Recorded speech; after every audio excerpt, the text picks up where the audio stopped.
الدائرة اللونية هي مؤلفة من 3 ألوان أساسية. الألوان الأساسية الأزرق، الأحمر، الأصفر. أساس الدائرة اللونية التعليم الأكاديمي بيبدأ من الأزرق، لازم يكون هون، الأحمر الريد، الأزرق البلو هون، الأحمر الريد هون، الأصفر يلو هون. هيك لازم يكون موجود. هالفيديو موجود بحسابي. هدول 3 ألوان أساسية.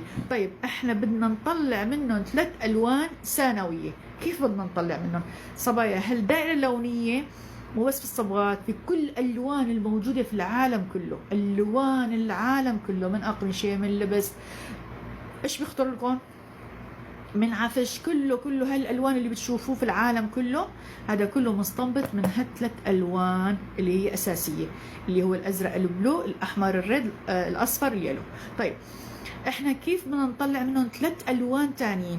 بخلط كل لونين بنطلع منهم الوان معاكسه لهم. خلينا نقول هي الوان ثانويه، ولكن هالالوان حيكون معاكسه. هلا بدي اشرح لكم كيف. طيب اللون الازرق، لما انا بدي اخلط اللون الازرق مع اللون الاحمر، هلا هون ما في ازرق طبعا، انا عم بحكي لكم هون سؤال الكوفرات.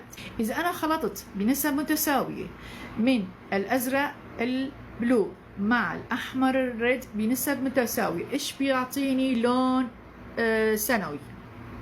يلا يا كوفرات.